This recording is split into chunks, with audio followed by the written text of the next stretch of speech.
Afternoon all. It is with some excitement. I've got a very exciting game to show you, I believe, in my opinion, between Levon Aronian, 2802, one of the highest FIDE rated players in the world at the moment, against Vishy Anand, Vishy Anand, the current world chess champion, 2772. It has been said by some critics that Anand is a little bit past it, and maybe there are stronger players in the world to be world champion in the future, but is this really the case? The top candidates have traditionally included, most obviously, Magnus Carlsen, but also beneath Magnus Carlsen, Levon Aronian as a possible future world championship candidate, and maybe Fabiano Caruana. But okay, let's see this encounter. So Levon higher rated than Vishy. Any of these candidates will have to prove themselves in match play, which I believe is a specific skill set in preparation, etc. in itself. So I don't really think we can say that world champions should be decided by the FIDE rating system just because someone is higher FIDE rated. But let's see what happens in this game. So Levon just plays d4, and we have here after d5 a fairly bog standard Slav defense position. Now we see knight f3, knight f6, knight c3, and the semi-Slav e6. And we'll do a reference check after, especially once we get past this very common start position. White in this position now plays e3, so keeping the bishop at home. Vishy plays knight bd7, and now after bishop d3, takes this opportunity to kick the bishop again with this d takes c4, rather to force it to move again and gain a tempo for an aggressive forcing move b5. Okay, now you might wonder, what is the benefit of a quick b5? Well, it's at least twofold. b4 might be useful in the future, but this b7 square could be critical for a bishop attacking on that diagonal. And this is what makes the Slav sometimes a very dangerous weapon. If black can get the dark square strategy and this bishop to be aggressive on these diagonals, there have been many great games in the Slav in the past trying to use the dynamism inherent in black's position. b5 of course comes with downsides. Sometimes if the bishop can be locked in, white can use c5 to lock down black's position. It's on the semi-open file, it's a backward pawn. There are issues. a4 could be a useful undermining later. So b5 is with some controversy, but this has all been played before. One would expect a heavily trodden path. Bishop d3 is played, and now bishop d6. And now both sides castle. And now we see queen c2. And usually it's not a major problem h7 in this variation. White's queen is dual purpose. It is adding a little bit of pressure on the diagonal, but it's also targeting potentially c6. And positionally, if white can clamp down on the c5 square, then this bishop will be embarrassingly locked in by its own structure. We see now bishop b7. The bishop is keen to try and be activated soon on this diagonal, and usually players with black would usually consider a6 perhaps, and then c5 if they want to activate this bishop. And okay, this next move by white, a3, guards against b4, which was one of the perks emphasized of playing b5. So we see now rook c8, and the rook is kind of x-raying the queen here. So c5 could have some tactical points associated with a potential pin on this knight. And now I think this is a slightly unusual move which Levon plays in this position. The move is knight g5. Now I guess both players are influenced by technical preparation with engines nowadays. This might have been a prepared idea. It's not only attacking the h7 pawn, the knight can usefully come back and maybe help down lock the c5 square, which would lock down this bishop. So positionally it's got a motive as well as just tactically for the h7 pawn. And interestingly, it provokes Vishy into a very dynamic response indeed. How many of us would be worried by the h7 pawn, or at least maybe allow black to get the knight back and then try and play for a6 and c5, or would you be worried about white clamping down with b4 in this kind of scenario? You see b4, and that's another perk of playing a3, that the b7 bishop could be really locked down, and white just clamping on c5 could be actually positionally quite painful for black here. I wonder what you would play with black in this position if I gave you 10 seconds starting from now. You might want to pause the video. My clue to you would be liberate your pieces. So if I give you that clue and give you 10 seconds, what would you play in this position?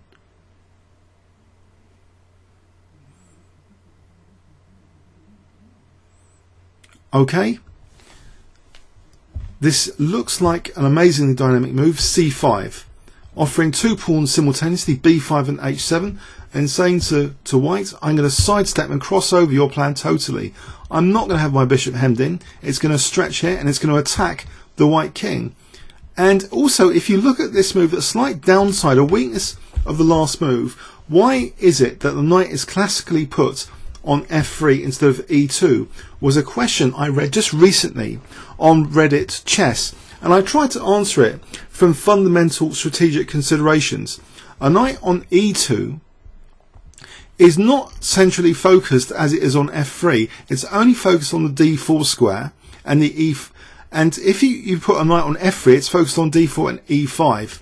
Here d4 is put under a little bit of pressure, but there's also another important implication of a classical knight on f3 with a king castled on the king side. The classical knight on f3 is actually defending a soft spot, h2. If you consider this, both sides seem to be interested in the h2 or h7 soft spot in this game, which makes this game a remarkable example of this particular soft spot. And it seems that black is sacrificing now. Okay, h7 and b5, so which one to take, or is there another response? We're going to have to do a detailed technical investigation of this position in the second pass. But this looks like an incredibly dynamic move, and knight takes b5 might actually just run into, for example, cd, because of that x-ray being used to discover an attack then on the queen. So what of this h7 pawn though? Well, actually Levon, he is tempted not to use this knight for a positional motive now. Well, half of that motive has been destroyed by c5. Black is liberated. He's not going to allow this clamp on c5. He takes on h7 here. Okay, now, does black want to move the rook?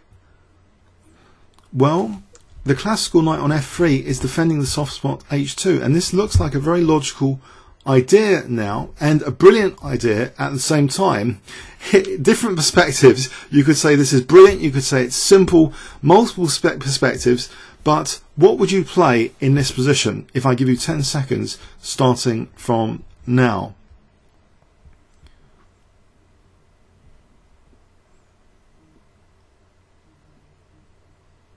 Okay, knight g4. Just hitting that soft spot. If the rook is taken, it looks like just a primitive idea. Just taking, and then queen h4 looks exceptionally dangerous. We would have 1, 2, 3, 4 attacking pieces against white's king with no defense in sight. The classical knight is going on some trip far away to win material, so that would not seem like a good idea. Okay, how does white actually defend this? It looks as though there's some brilliancies in the offing here, including some pretty dramatic forcing moves, which I must be honest to you, I've just seen one such idea and I haven't engine checked this position. But say white, let's assume white plays g3. Can you see what I've just spotted, which I'm kind of excited about already in this position? I think there is potentially a crunching move, but we need to engine check this stuff. In this position, what would you play here as black? So if you think about tactical vulnerabilities and very dramatic and even seemingly absurd, seemingly totally absurd forcing moves, what would be a seemingly absurd forcing move in this position as black?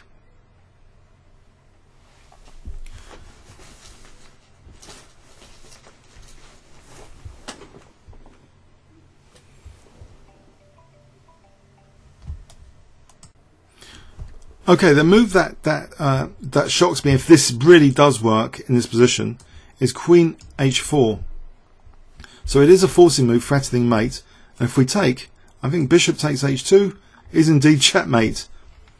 So this looks like a very, very serious threat beneath the surface here, which might have been a reason for White being very cautious about, in particular, this diagonal and trying to do something about the soft spot h2. But what I find startling is the timing of this game, because it was just 2 or 3 days ago someone was asking this fundamental question about why do we put knights on f3 rather than e2, and the soft spot was part of the argument as well as extra central control. And it seems h2, as far as examples for the soft spot h2, I don't think we'll see a more dramatic example for a while. I haven't seen a more dramatic example this year, but Levon decides to try and lock that diagonal with f4. What other ways can he use to lock the diagonal to try and defend his h2 pawn? He doesn't really want to invite the queen in, but to h4. But you know, this operation here is just asking for the h2 soft spot to be made use of. So we see f4. Does the rook want to move here? Not particularly. Black just plays c takes d4, now attacking this knight, and the structure is a bit wobbly here. The d4 pawn is potentially a little bit vulnerable. This bishop is locked in by its own pawn. We see e takes d4. Okay, but is it that clear how Black will proceed in this position? And now we get a remarkable looking move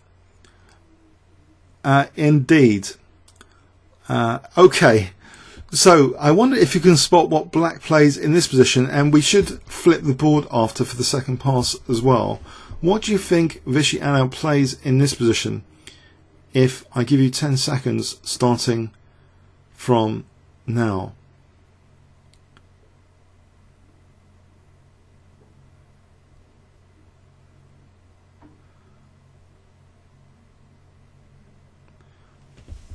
Okay, he plays the move bishop c5. So clearly we can see it carries a huge threat, and there's an obvious question: what if taking the bishop? And we're going to have to check this out in the second pass. Really, it looks as though there's a number of interesting alternatives in this position. In particular, knight takes c5 or queen h4 stand out. But okay. The response from Levon didn't seem that inspiring here. He played the move bishop e2. Okay, inviting bishop takes d4 check. And maybe after king h1, is there a problem for Black? Or is there queen h4?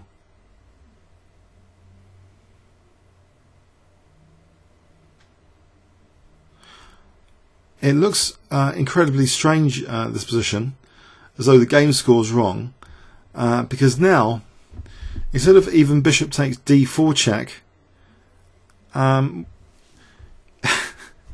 it looks as though this next move was played, knight d e5. I'm starting to disbelieve the whole game score as well now. What is going on? This knight supported, it can't be taken because of the pin. Can this take here, or is there a queen d4, or is there a queen h4? On queen h4, bishop g4, knight g4, we've got a persistent attack going on here. Okay, in this position, Levon plays bishop takes g4, allowing bishop takes d4 check. After king h1, knight takes g4. So quite a lot of threats here. And finally this rook is taken. Okay. And white is actually threatening queen h7. So queen h4 can be answered by queen h7 check. That pesky knight on f8 is going to stop the routine queen h4. So this next move, it looks amazing in concept. Just allowing a whole rook to be munched, but Black wants to make queen h4 more effective in this position. without being annoyed by queen h7. So guess what black plays in this position, if I give you 10 seconds starting from now.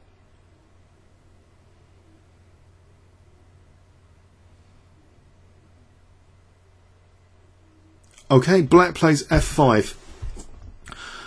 I'm still in slight disbelief about the whole game score, to be honest, and when we do a more technical investigation in the second pass, then I hope some of the mysteries around this game are going to be resolved here.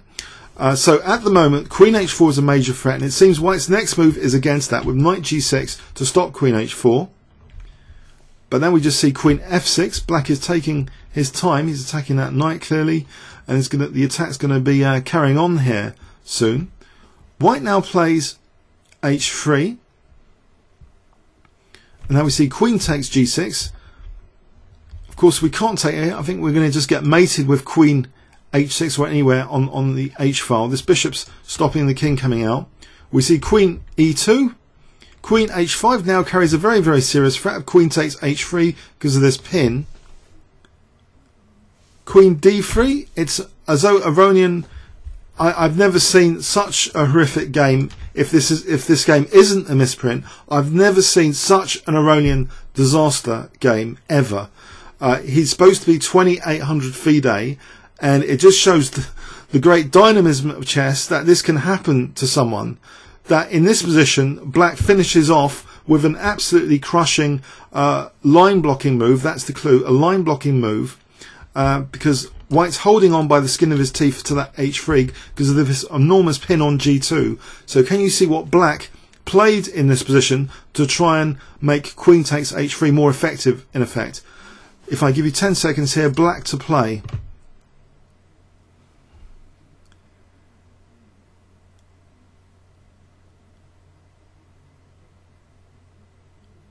Okay, Vishy plays bishop e3, line blocking this third rank for queen h3 to now be on the cards. So if bishop takes e3, queen h3 is mating. And here, white resigned. I actually can't believe this has happened. This is such a shock. The sleeping tiger has woken up. It's official. Vishy Anand, he's having a fantastic tournament. Some of his critics persisted when he'd won in an earlier round, saying he was a bit lucky. It seemed like quite an aggressive attack he'd created from a c-file in an earlier round, but this is against Levon Aronian, completely destroying Levon with the black pieces. Let's flip the board, for sure, not to get any nightmares about this game, and see it from the black perspective. So let's add a kibitzer and try and work out some of the questions here which need to be answered.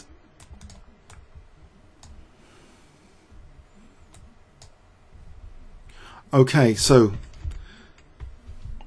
I hope we can see both lines. That should be in the viewing area, both lines, at least two key lines. So standard theory for the moment. Okay, the move e3, for those interested in the theory of this, I think it's one of the most popular moves in the position to play e3, 563 games, rather than bishop g5. Oh no, sorry, pardon me, thousands of games with e3, thousands and thousands. But it's still a little bit more popular than bishop g5. So they're about equal on popularity. I've got about 19,000 games for each now. Both e3, 19429, bishop g5, 19210. So this is a major branch of the opening theory for those interested. Okay, we see e3. So the bishop being kept at home is a viable option to the bishop coming out on g5. Knight bd7. We see bishop d3. And now this next move, let's check this out. D takes c4 is the most common move by far in this position, not routinely moving the bishop, just trying to exploit the bishop here for usually a quick b5. So D takes c4, 10,000 games in this. Kasparov, Topalov, Anand, Aronian have all played this before themselves. Aronian's been playing black in this position, taking on c4. It's all bog standard, and it's a lot more popular than bishop d6, which is only 2,500 games, or bishop e7 at 1,000 games. So taking on c4 is the most popular move by far. Okay, and b5 you'd expect is an entirely logical move. Nothing too dramatic about it. 10,000 games through this beaten path. compared to 96 with anything else like bishop d6. So b5 straight off the bat in this position. Bishop going back to d3. Okay, 8,000 games for bishop d3. For bishop e2, 1,243 games. So that's the most common place to put the bishop. No problems so far. Bishop d6. One would expect this is a popular move, bishop d6.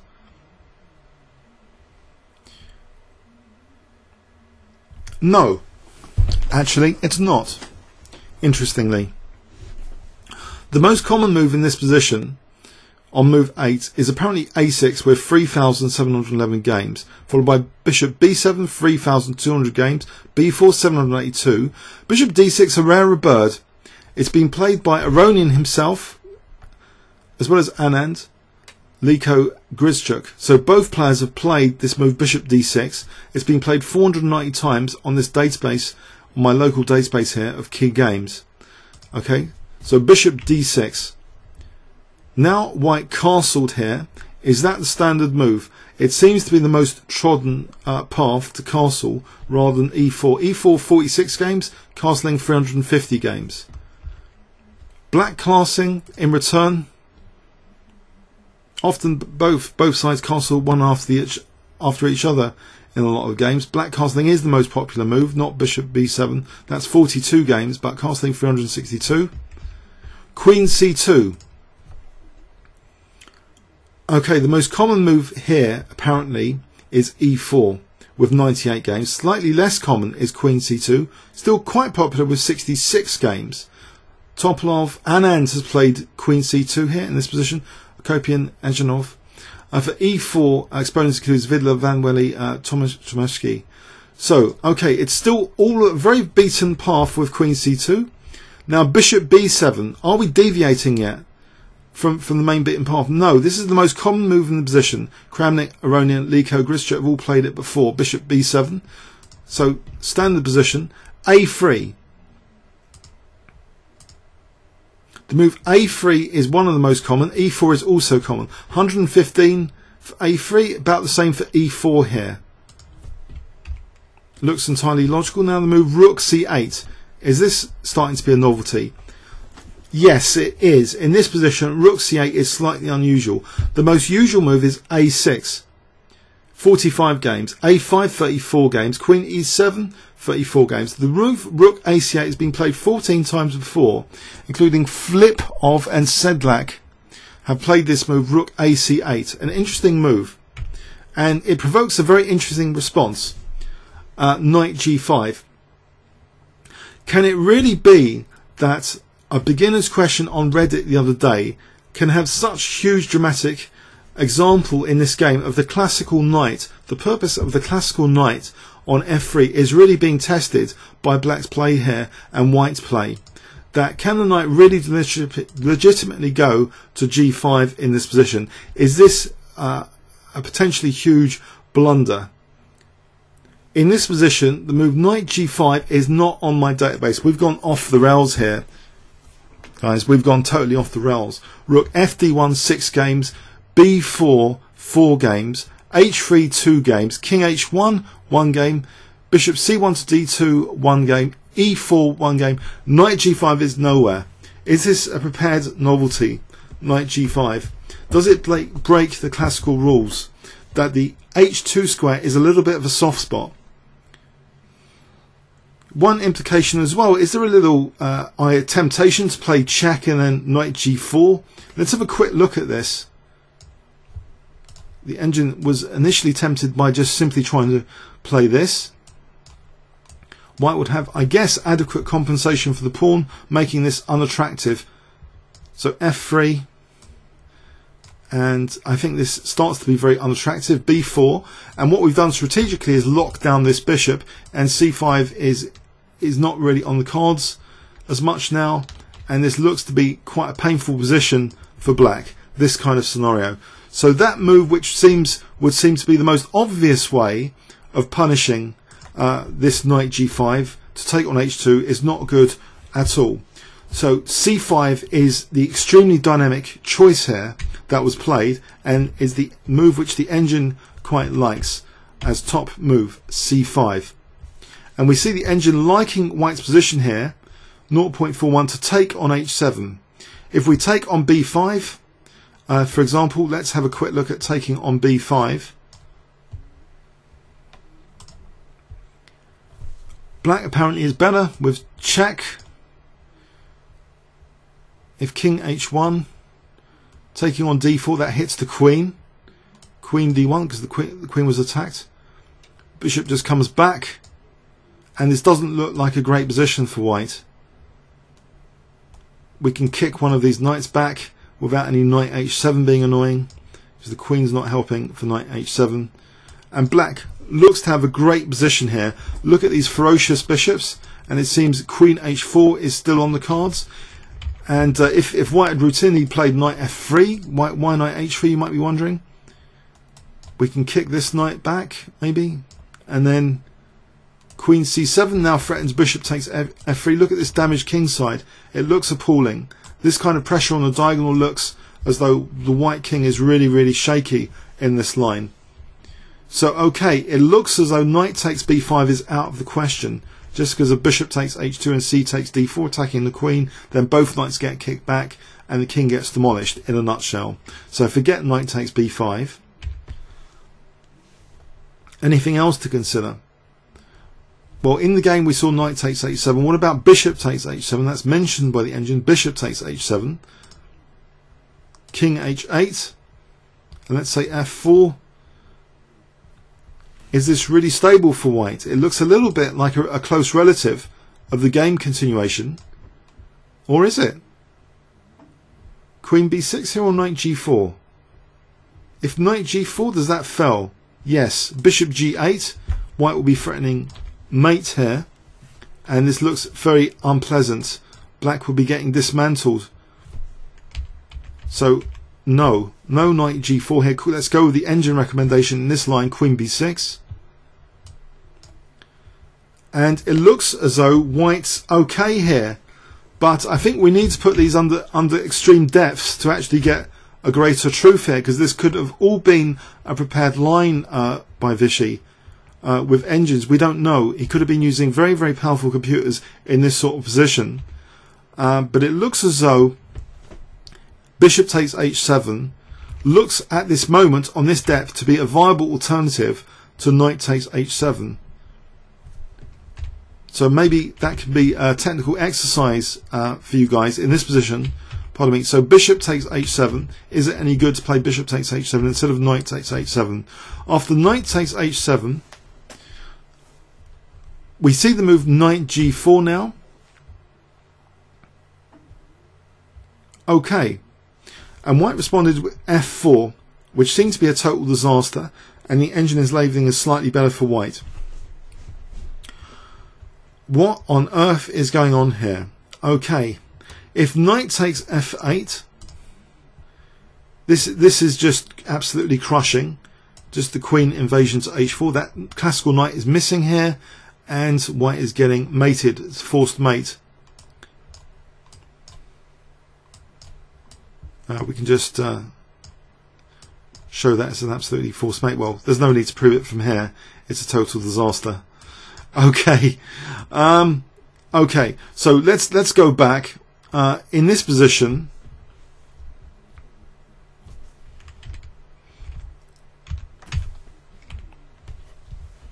so we're saying in this position f4.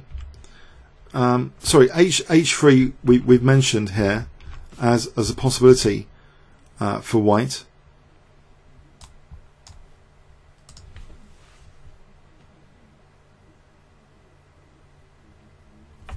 In the game we saw f4. Okay. Very interesting position here. So is h3 really a key move to play in this position? It reminds me a bit of the classic game Capablanca against Marshall, where I think there was a sort of calm h3 move, if I'm not mistaken, and Marshall's attack was eventually neutralized with great resourcefulness. Here it's allowing as though these very strong attacking moves like queen h4 and let's say f4 here Is this at all similar to the game, or is it too much of a distant relative? Knight takes f8, for example. It's not entirely clear that it looks at all like the game, in fact. It looks like a dangerous attack. But at this depth, the engine seems to like white. So what happened after knight g4, which was so disastrous? Is this the point where f4 is actually a total disaster? It's mentioned here, and now the evaluations come down on it at this depth, that f4, there's a problem with it. So f4 is what it was played.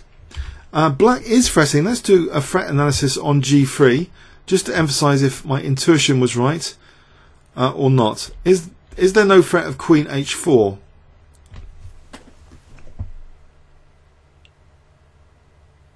Although it's clever, it can be avoided, it can be sidestepped with f3 in this position. So that's defending h2. And then white's actually much better here. Look at this. White's actually much better. I just thought that was an interesting move to consider anyway. So that's why it's not going to be mentioned in analysis of this game. But it's a move here behind the scenes, but it's actually refuted, it seems, by f3.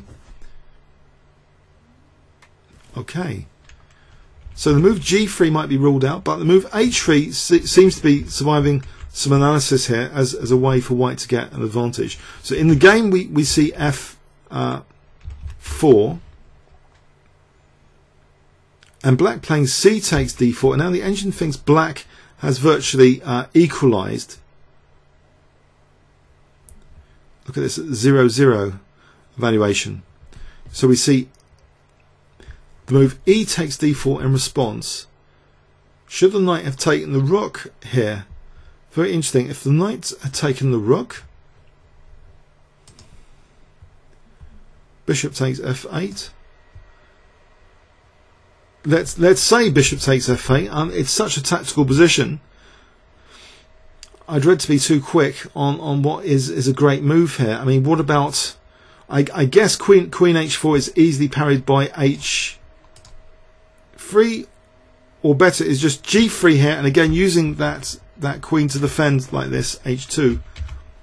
So okay, let's take this knight, and now h3, d takes c3, h takes g4, knight f6. It seems white's living another day. It's nowhere near as bad as the game, but there looks to be, for example, just basic tactics on the bishop to take here and attack the queen as well. What if black, for example, just took on well, black is threatening, I think. C takes b2 here is a major threat.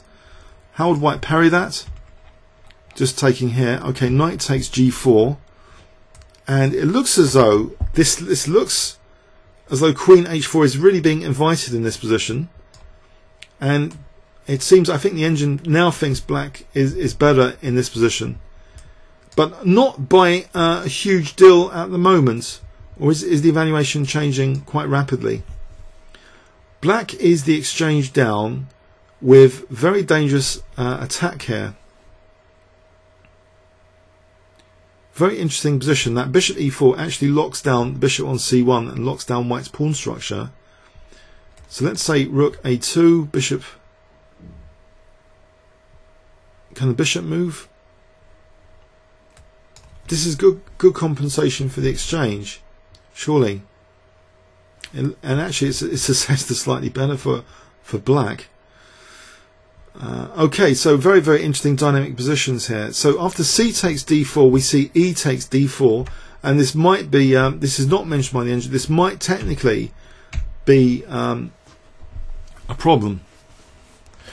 Now this is what on the first pass I'm really struggling to understand what is going on. I've just thought, have I actually got the game score wrong for this game? What is going on with this move bishop c5, which the engine actually really likes, and giving black an advantage here? So we see the move bishop c5. What is this about? If the bishop's taken, okay, the move here is not queen h4, it's knight takes c5, and what's the threat? Is the primary threat queen d4 check? Let's see, queen d4 check or knight takes d3. Well, that bishop, what does actually white do here? So say knight takes f8 as an example. Knight takes d3, h3, queen d4 check, king h1, knight df2 check. Let's go with this. And black is okay here. Black's doing okay. So maybe Levon wanted to avoid that scenario. Why can't he just move the bishop? Let's ask a sane question. Or try and ask a sane question in an insane position. So check king h1. Oh dear. Even though the queen's not coming to h4, we've got quite a few attacking pieces here, 1, 2, 3 in particular, against the white king, and it seems knight f2 is leading to a beginner smothered mate if king g1. So if king g1 we have the beginner smothered mate kind of thing to avoid, which many of us are aware of. But the problem is this is with a twist here, more advanced twist to this, that if rook takes f2, now we get a queen getting very close to the white king here, threatening mate. And there's a nasty pin on the bishop. This bishop can't move because of that queen. And it's actually a forced mate in 4, this position.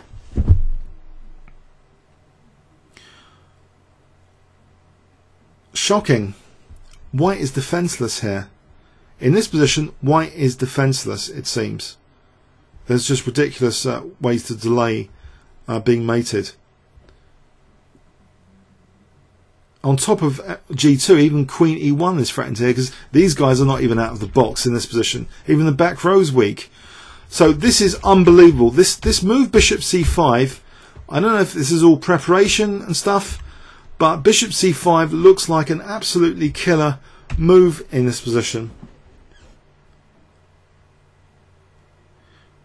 I've not seen a game where both sides' soft spots are so dramatically exploited, like 2 towels are on the board or something. Two very attacking players are on the board, but it's black which seems to have more force with the bishops visually on the white king than white has, especially this bishop hemmed in by its own pawn. White's pieces against black's king are visually less apparent and vivid than black's. So we see the move bishop e2. And now this other remarkable move, which I really started thinking, have I got the right score for this game? This is slightly embarrassing if I haven't got the right score. Why was this next move played? In this position, for example, why not just bishop takes d4? What we saw in the game was this remarkable looking move, knight de5. Before we get on to that, what if bishop takes d4 check here? So king h1. Why isn't this good for black, just to go all in with the queen here like this? If h3 would play queen h3, white has time for bishop takes g4, queen takes g4, protecting g2 with the queen, knight takes f8, threatening queen h7. Okay. And we also have potential deflections to try and get the queen away from g2, but apparently a good move here is just knight f6. What's the actual threat? The threat here is knight e4. Okay, so what can white do? Let's imagine bishop, for example, bishop d2. Oh, sorry, that's mating. Can't move that bishop. The queen's got a shield g2. Let's imagine queen e2,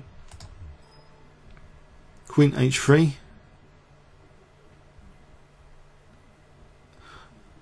Remarkable. It looks as though black's doing well, but okay, we'll go back to the game because the game's complicated enough. In this position, knight de5 was put in favour of bishop takes d4 check. So just to recap that briefly, it seems one of the points is to reinforce this knight with its partner in crime. So knight de5. Okay, clearly it's a rechargeable knight now, and if f takes e, that's a mate in 4 with check and a beautiful little tactic here. Queen g1, that smothered mate theme. Okay, so that's absolutely no good to take like that. Okay, so the knight is helping recharge the other one. What of taking the rook, just out of interest, this knight to try and justify it. That's again a mate in 4. It's too slow. We run into this tactic again, of course. So the threat after knight d5 is mainly to do with queen takes d4 here. Okay, so we see white playing what seems to be actually the only move in this position. It seems no other move. Knight f6 is like -7. So bishop takes g4, the only move. And we see bishop takes d4 check, king h1. Knight takes g4. Okay. Now, again, knight takes f8 is liked by the engine rather than, say, knight g5.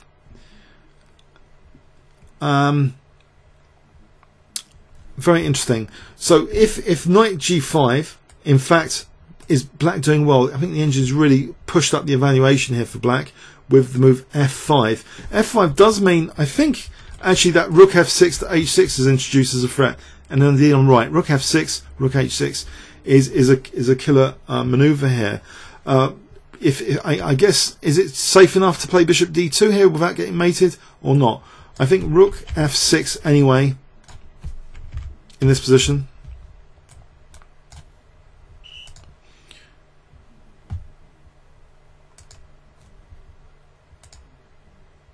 Pardon me.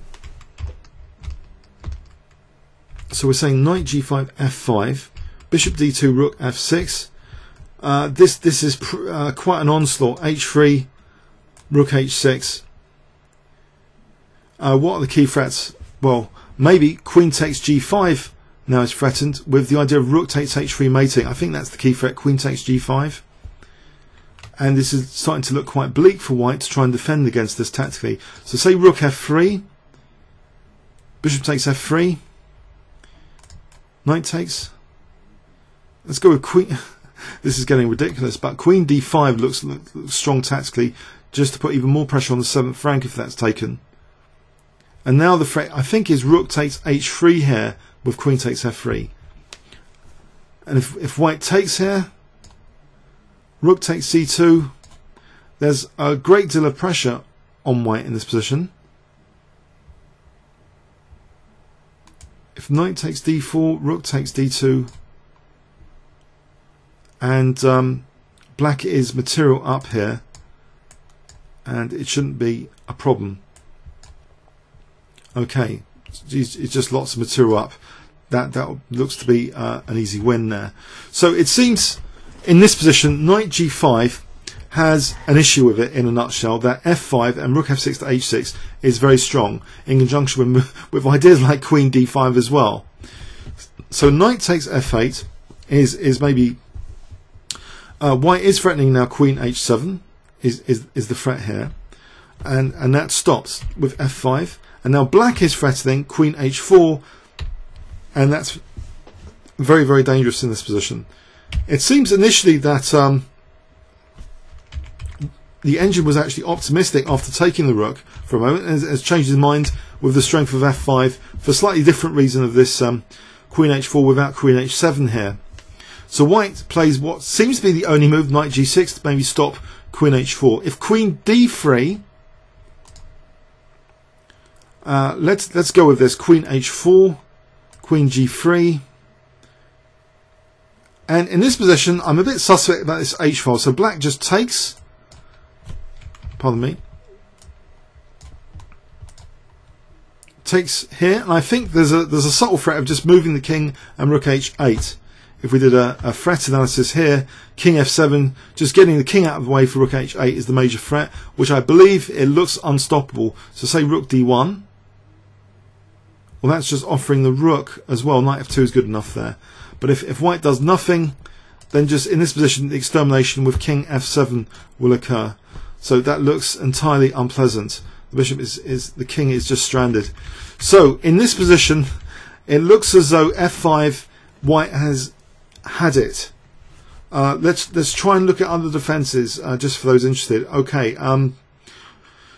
what other defenses can we consider with this horrible pin here? I mean, it's difficult to really. I mean, if white, it just looks absolutely horrendous that queen h4 is coming in so strongly.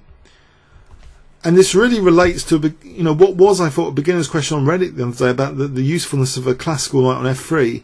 It seems to be absolutely vividly demonstrated by this game about the h2 soft spot, which is something I'd mentioned as a high-level consideration, that the h2 soft spot is absolutely demonstrated.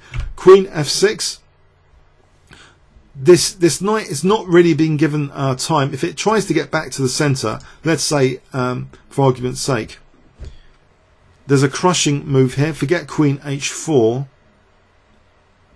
That might be good as well, but then knight f3. The knight returns to its classical post. But actually, even stronger apparently is knight takes h2 here, much quicker. And so this kind of thing will be mating. And the threat now is just, I think, just queen h4, or is it just knight takes f1? If the knight moves, then queen h4.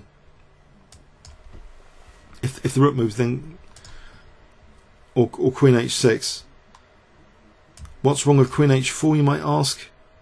Well, maybe knight g6 is a nuisance. Queen h6 as well as queen h4, absolutely winning. So let's go back. So h3 was played in the game.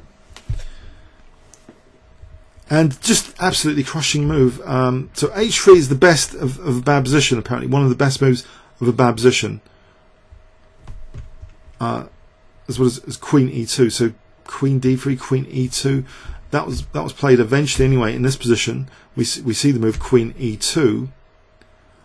Okay, and just queen h5 now threatening queen takes h3, mating. It just looks horrendous. So if white tries, for example, rook f3, okay, we can play knight f2 check here. And now if rook takes f2, I guess white's getting mated here. Check. And queen takes g2 is brutal using that pin. It's mate. So that's no good here. So knight f2 is good. Bishop takes f3 is good. So in the game, what we saw was actually queen d3, and there's an absolutely brutal interference tactic, bishop e3. I've never seen such a player, 2800, being absolutely destroyed. 23 moves with the white pieces. As I say, I think it's time to say that the sleeping tiger has woken up. Congratulations to Vishy Anand. What a fantastic creative achievement. Comments or questions on YouTube.